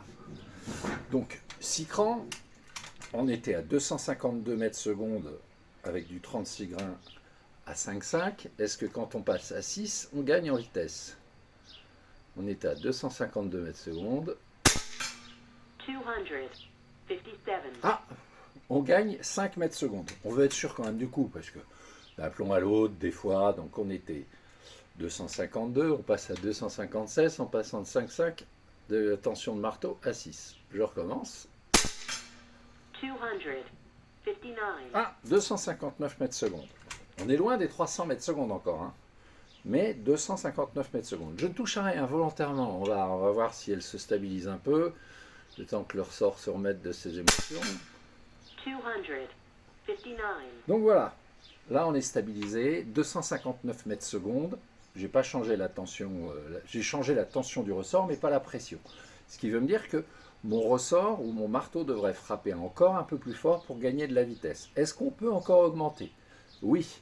Pourquoi? Parce qu'il y a 7 graduations et là pour le moment je ne suis qu'à 6. Donc déjà, on va dire 0,5 de plus que ce que me dit le fabricant, mais on est quand même qu'à 259 mètres secondes. Il nous manque 40 mètres secondes, c'est énorme. Allez, on avance, 4 clics, hein. On y va. 1, 2, 3, 4. Et donc là, je suis passé de 6. Allez, à 6,2 à peu près. Voilà. Alors, en avançant de 4, ça permet de voir un petit peu. On va voir si on va gagner en vitesse. Donc, je rappelle, hein, réglage constructeur 5,5, 252 mètres secondes. J'augmente, je passe à 259. Bon, voilà. J'augmente encore. Là, on y va. On est à peu près à 6,2.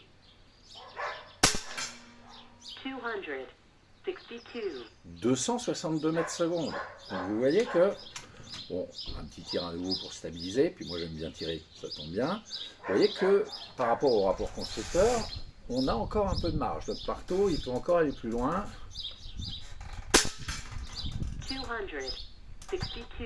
262 mètres secondes. Vous voyez que on est stabilisé, c'est régulier, mais on n'est pas encore à 300. Est-ce qu'on peut encore gagner en frappant plus fort? Vous connaissez le principe. Arrive un moment, si le marteau frappe trop fort, on va perdre de la vitesse. D'accord?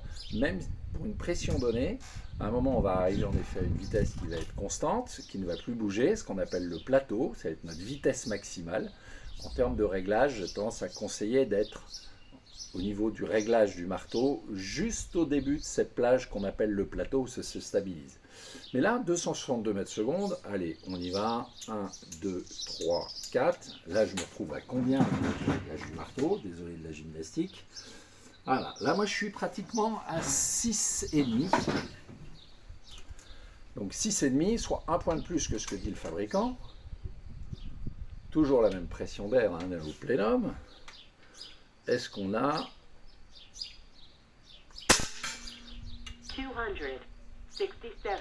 267 mètres secondes par rapport à ce qu'on avait avant, 262, on gagne encore 5 mètres secondes. On essaye, on ne touche à rien, toujours 2-3 plombs pour stabiliser le ressort.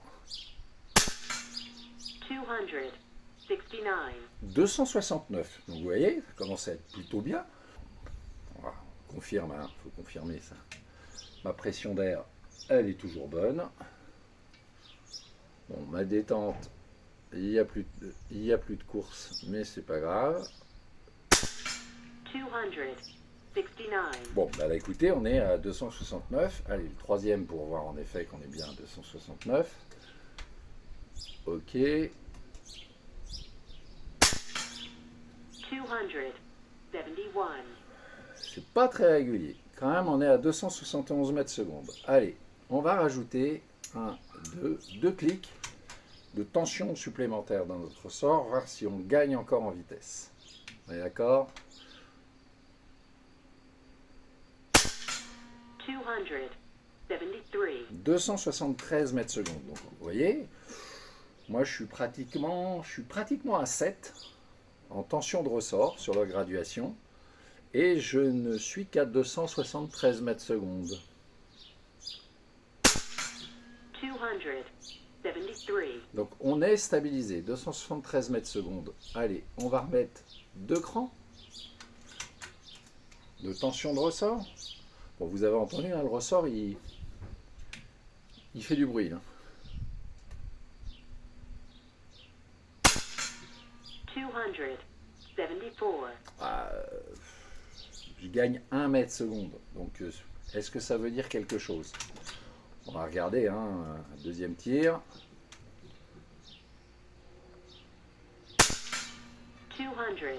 275. 275 mètres secondes. Alors, est-ce que c'est quelque chose qui se stabilise? Est-ce que ça peut être peut-être la bonne vitesse? 276. 276. Ah bah, à chaque tir sans réglage, dis donc, on arrive à gagner 1 mètre seconde. On est loin des 300, hein, parce que là, 276, il faudrait encore 24 tirs, peut-être pour atteindre un jour les 300. 276. On est stabilisé à 276 mètres secondes. Allez, on essaye 2 petits crans de plus, de tension. Donc on est loin du réglage. Hein. Arrivement, je vais arriver en butée du ressort, je pense. Mais là, on est loin des 5,5 tension au ressort en réglage, puisque là, je suis pratiquement à 7. Hein. Je suis à 6,9, un truc dans le genre. Je vais peut-être commencer à pas tarder à passer les 7. Hein. Attention.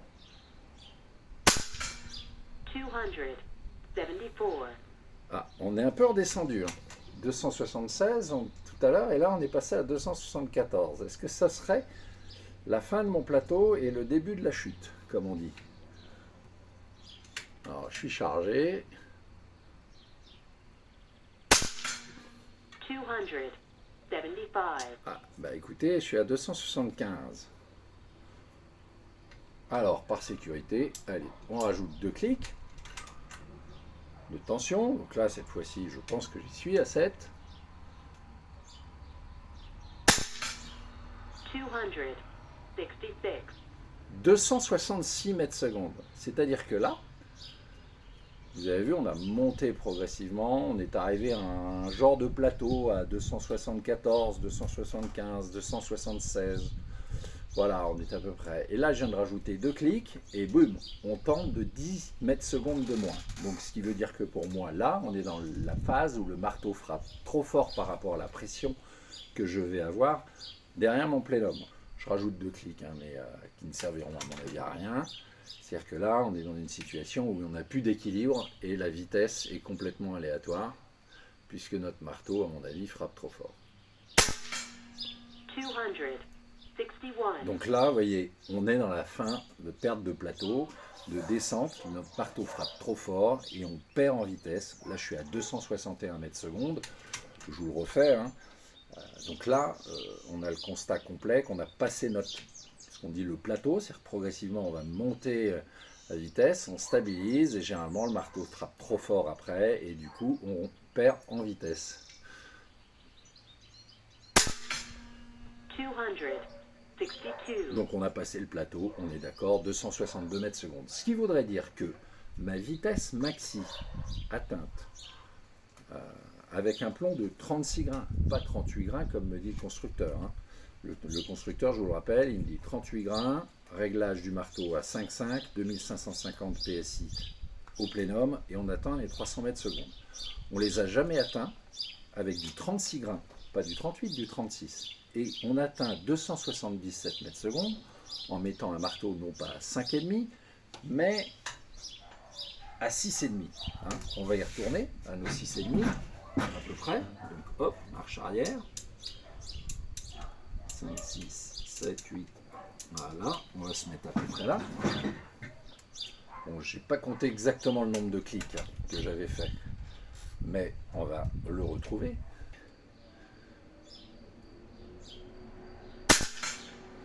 277.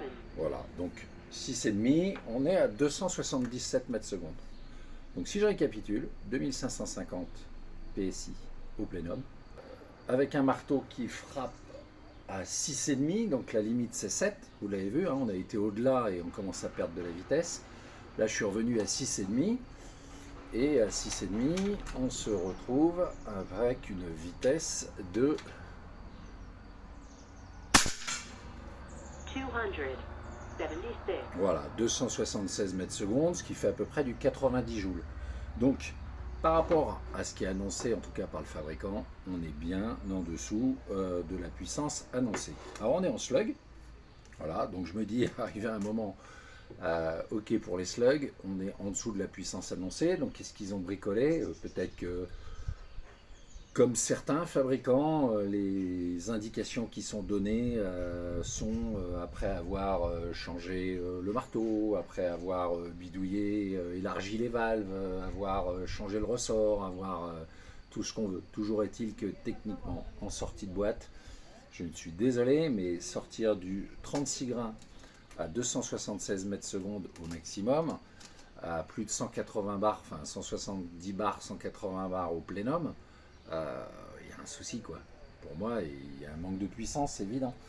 Donc si je voulais en effet essayer d'atteindre les 300 mètres secondes, faudrait peut-être que j'augmente encore la pression au plénum, c'est-à-dire que je passe aux alentours des peut-être des 200 bars au plénum, 210 bars au plénum, et après en croisant les doigts pour que j'ai un marteau qui frappe suffisamment fort. Vous avez vu déjà comment ça vibre en termes de bruit. Pour peut-être atteindre, mais il manque quand même, ouais, je suis à 276, il manque 24 mètres secondes. Je vous garantis que ça se gagne pas comme ça, quoi. Ça ne se gagne pas comme ça. Donc voilà, ça c'était le constat technique.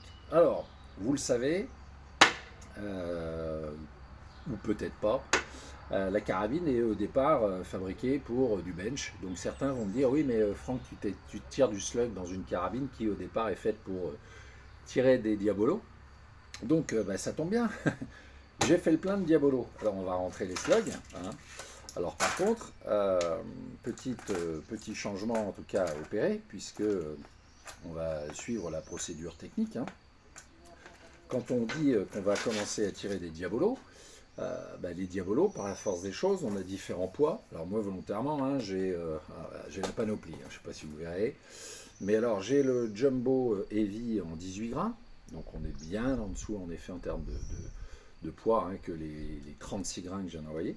Donc j'ai du Jumbo Heavy, 18 grains. Bon, en général le 5.5 on commence en 15 grains. On a même en dessous, hein, il y a des 13 grains je crois, les RS ou quelque chose comme ça. Mais enfin en tout cas Jumbo Heavy 18 grains, on est déjà au-dessus des 15 grains. Qu'est-ce que j'ai pris d'autre? J'ai pris des un peu plus lourds, hein. J'ai pris des 25,30 grains aussi, qui sont les Jumbo Exact Monster. Alors il y en a différents, il y a les Redesign Shallow. Il y a les Jumbo Monster tout court à 25,39. Il y a les Redesign Deep, voilà, qui sont un peu plus longs, toujours à 25,39 grains. J'ai les Jumbo Monster Grand, qui sont lui à 28,55. Donc on passe la barre des 25,39. Donc on est presque à 30 grains. 28. Et là j'ai des Exact Jumbo Beast Diabolo. Donc là eux ils sont à 33,956 grains. L'équivalent de 34 grains. Hein. Alors, on va essayer. Moi, c'est ce que je me dis. Je me dis, essayons les Jumbo Beast. Alors, j'ai essayé de ne pas les mélanger. Ceux-là, c'est les Deep, ça, c'est les Shallow. Et voilà, les salauds, on va les mettre là. Et là, j'ai une boîte de quoi là? J'ai une boîte en 25. Et donc, on va essayer les 33. Comme là, la carabine, elle est à peu près réglée. Voilà, 276 mètres secondes. Avec des slugs en 36 grains, je me dis qu'en pratiquement 34 grains, hein, puisque là, ils sont à peu près à 34 grains, je répète, c'est des JSB Jumbo Beast Diabolo. Donc là, vous voyez, ils sont un peu longs. Allez, on va essayer. Hein. Logiquement, je devrais aller un peu plus vite que les 36 grains, puisqu'on est à 34. Allez. On s'en fout pour le moment du résultat en cible, c'est la vitesse qui va m'intéresser. Alors, 34 grains, Diabolo, 287 mètres secondes. On est bien d'accord, hein. Réglage maxi de la carabine à 2550 PSI, le bon équilibre de force de frappe du marteau pour avoir la vitesse optimale, avec des 34 grains, enfin 33 exactement, virgule, je la retrouve la boîte, de Deju. 33,95, et ben les 33,95 grains, ils arrivent à 287 mètres secondes. hein. Mais on fera des. Je vais vous faire des cibles aussi en diabolo. Je vous l'avais dit. Allez, je vais pas attendre. La vidéo, elle va durer 2 heures. Mais au moins, vous aurez vu le boulot que j'aurais fait sur cette carabine pour essayer de lui sortir les tripes, quoi. J'ai horreur d'être déçu. J'ai besoin de comprendre. Vous devez bien vous en douter, quoi. J'ai préparé un petit chargeur de 25,39 grains. Des Jumbo Monster Shallow. Alors pour ceux qui connaissent, moi je commence à m'y perdre un peu chez JSB, hein. Ils ont sorti du Diabolo qui devient un peu plus lourd jour après jour. Voilà, hop. Donc là, logiquement, en termes de vitesse, sincèrement, je devrais être beaucoup plus rapide. Je devrais peut-être atteindre les 295 mètres secondes avec du 25 grains. Ouais, je diminue de 10 grains, je vais même peut-être même au-dessus. Normalement, moi, à ces vitesses-là, je pète le mur du son, non? 327. Voilà, 327 mètres secondes avec du 25 grains. Donc là, ok, 25 grains, 180 bars pratiquement de pression au plénum. C'est normal. Donc on va revenir à une chose toute bête. Hop, je ressors ma petite clé Allen. Et ce qu'on va faire, bien entendu, c'est qu'on va faire le réglage constructeur. Allez, on se retrouve avec la session Diabolo. Donc on a baissé en pression le régulateur pour avoir un plénum, en effet, qui corresponde à ce que nous dit le fabricant. Donc le fabricant nous dit 1400 PSI. Elle est réglée maintenant à 1400 PSI. Un marteau sur 2,2. Je vais regarder à nouveau en même temps que je vous parle pour être sûr de ne pas vous dire de bêtises. Donc on est bien 1400 PSI. Le marteau sur 2 sur 7. Donc deuxième graduation sur 7. Et ils nous disent qu'on peut tirer du 26 grains à 930 fps. Donc ça équivaut à nouveau à un peu moins. Donc c'est du 280-290 mètres secondes. 930 fps. Donc 930 fps. Hop, je retourne sur mon petit chrony. Alors, j'ai du 25,39 grains là. Ok, bon, c'est un peu moins que le 28, mais voilà, on y va. Diabolo JSB, on est d'accord. Mon marteau, il est sur 2 comme indiqué, et on va regarder ce que ça donne en vitesse. 244. On est à 244 mètres secondes. On est alors en FPS. Allez, un petit coup de setting. Unité de vitesse. On va passer en mètres secondes et FPS. Voilà, c'est pas mal pour ça. Hop, on y va, on y retourne. Ah, j'ai mis le chargeur donc c'est bon. 243. Donc 243 mètres secondes, ça fait 796 FPS. À nouveau, on est d'accord. On est loin du compte. On est loin du compte. Pour annoncer 930 FPS, c'est ça? Voilà. Donc encore une fois, la règle est pour moi la même, c'est qu'on ne doit pas avoir le même marteau, j'imagine. Donc on va augmenter un peu notre marteau. Allez, on va le passer à 3 barres. Hein. À 3 graduations. On va voir si on y gagne un peu, parce que j'ai pas que ça à faire, comme on dit. Allez, je passe à 2,5. Presque 3. Alors, on charge, est-ce qu'on gagne en vitesse? On était à 243 mètres secondes. 260 mètres secondes. Allez, on y va. 263. Ah, 263. Vous voyez qu'on a augmenté de 4 clics au moins, hein, et on n'augmente pas aussi fort. Allez, on augmente de clics. 200. 2 clics, 266. On gagne 3 mètres secondes. 2 clics, 267. 267. On ne gagne pas grand chose, on va être sur le plateau. 269. 269. 260.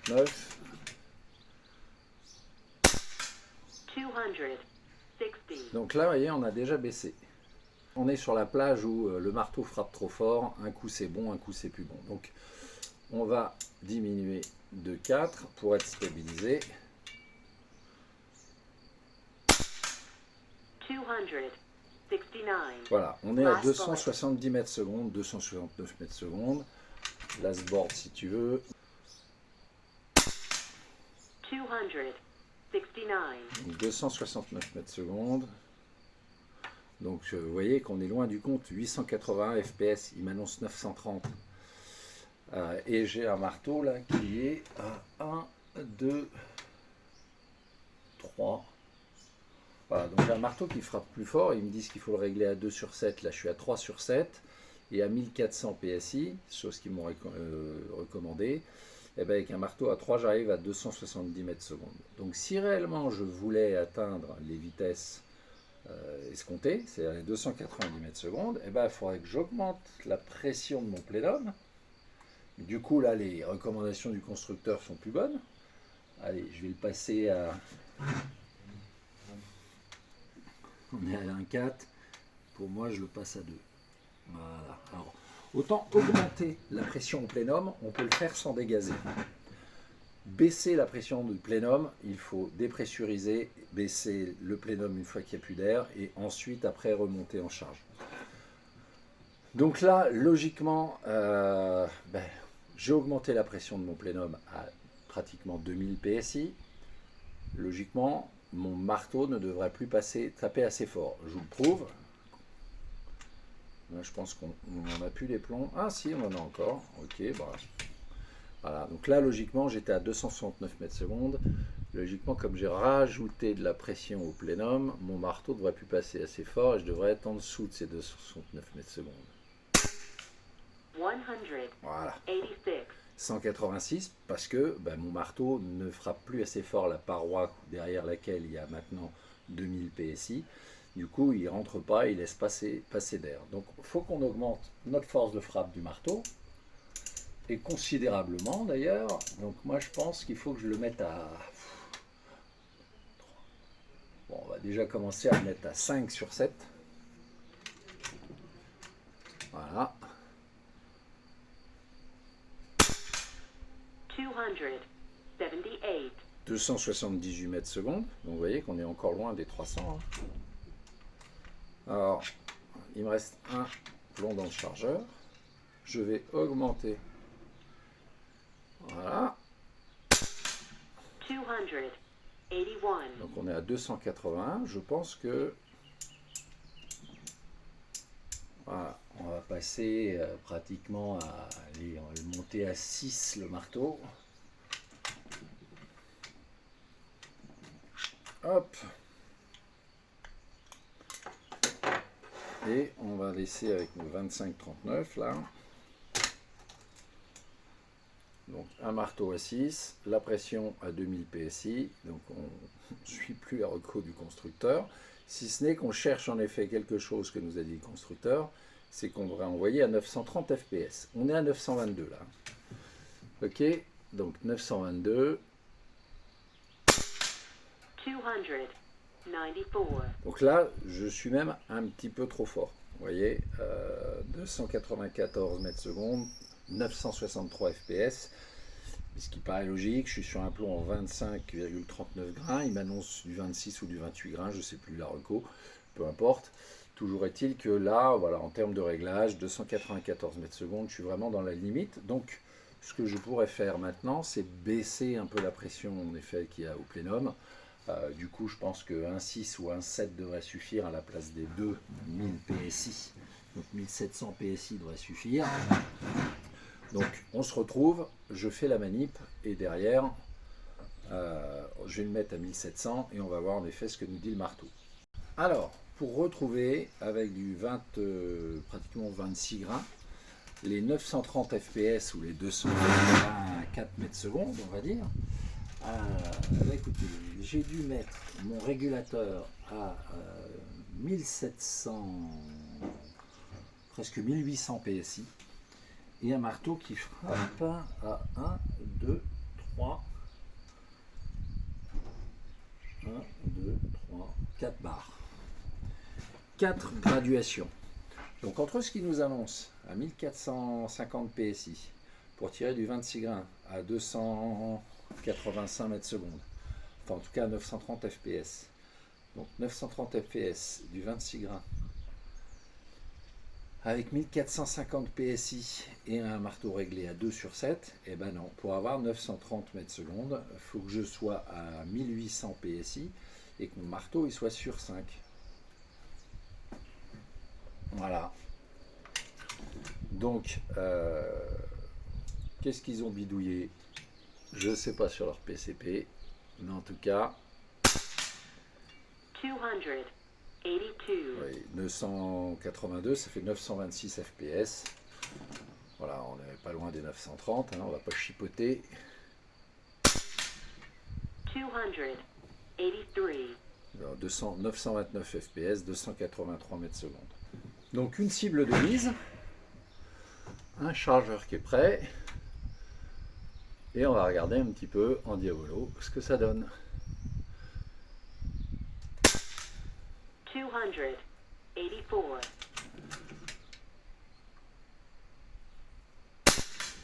279.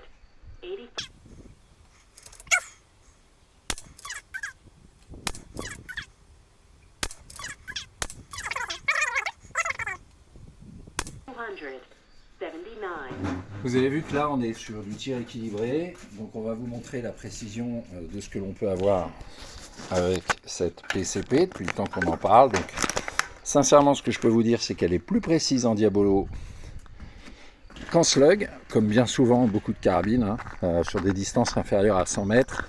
Allez hop, on bascule comme ça ou comme ça, on va rester comme ça.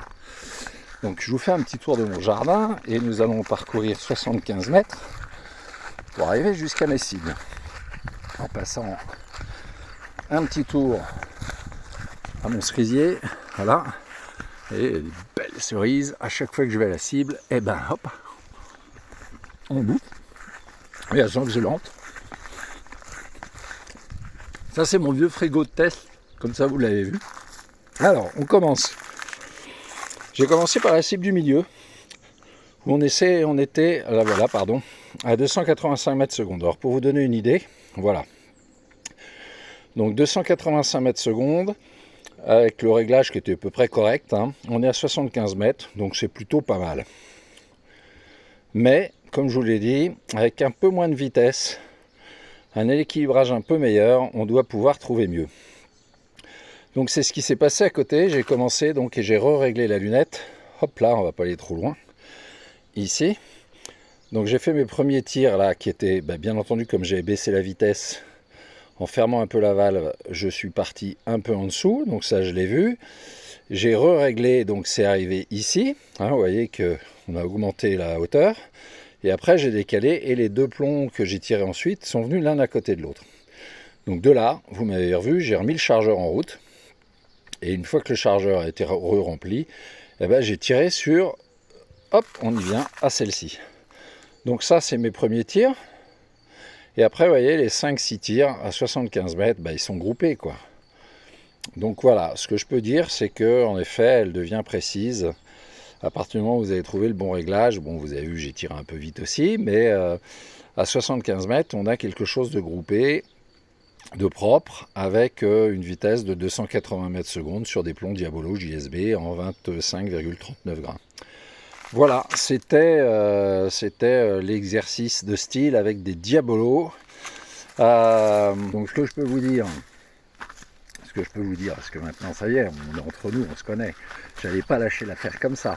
Donc je confirme, la puissance annoncée par le constructeur, moi par rapport à la bécane que j'ai sortie de boîte, c'est pas viable, on est bien en dessous, hein, vous l'avez vu, en slug comme en Diabolo.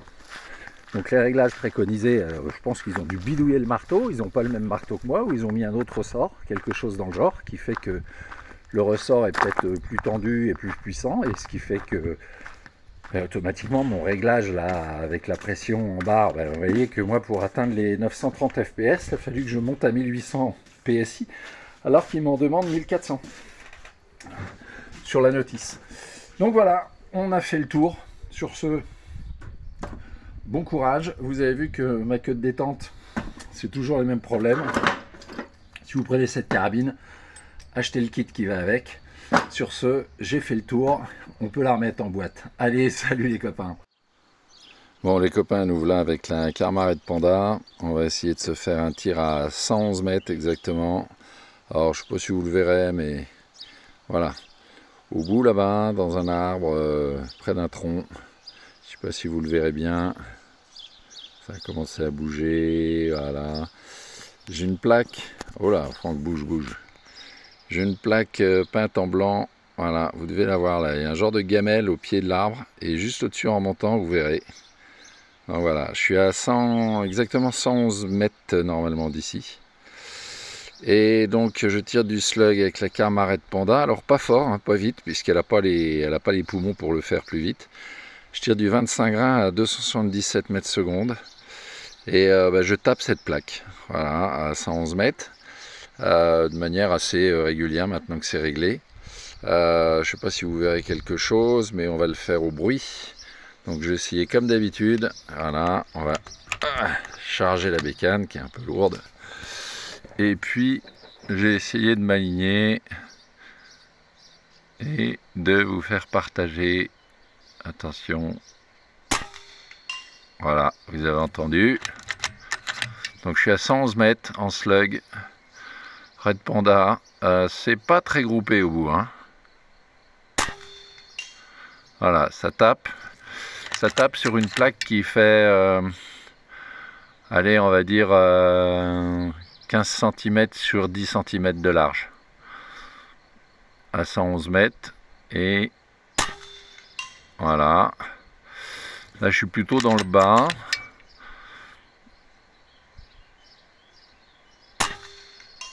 voilà, je suis plutôt dans le bas, donc on va essayer d'ajuster un poil, hein.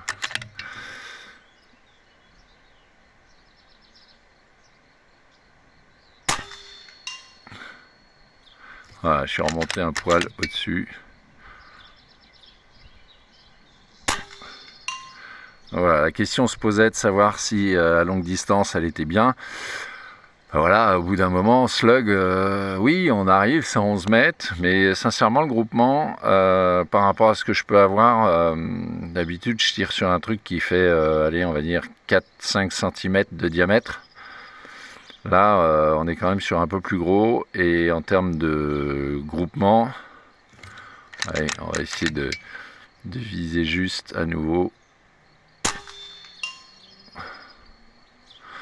Ouais, je suis dans un groupement qui est plutôt quand même de l'ordre de 9 cm, 8-9 cm. Hein.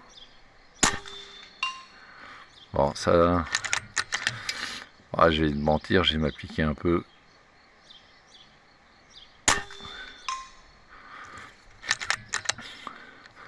Bon voilà, c'était pour les 111 mètres. Donc heureusement, hein, c'est une bench. Logiquement, on devrait arriver quand même à quelque chose de bien. Bon, vous le savez, hein, moi, ce qui me dérange, c'est... Voilà, c'est... Ce qui me dérange, c'est ça, là. C'est... Voilà, c'est ce levier de chargement qui est pas terrible. Le chargeur n'était pas fini. Donc du coup, j'ai pris la cible d'à côté. J'ai rien retouché au réglage. Et vous voyez ce que j'avais eu là. Eh bien, je viens de le répéter ici. Et en un peu plus appliqué, un peu plus groupé.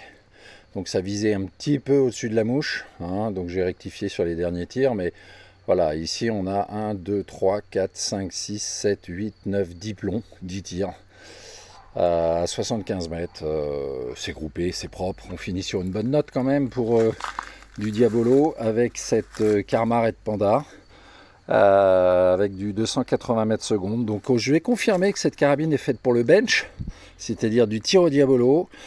Éviter les slugs, c'est pas ce qu'elle aime, la preuve en est, et puis ça manque de puissance pour du slug, tout simplement. Voilà, donc si vous aimez les outils, si vous aimez un peu la bricole, le temps de tout resserrer les vis, c'est tout carré. Après, vous allez pouvoir vous amuser à tirer du Diabolo sur des longues distances de manière précise. Voilà. Bon, entre nous, il y a des PCP beaucoup moins chers qui font nettement mieux le boulot. Allez, salut!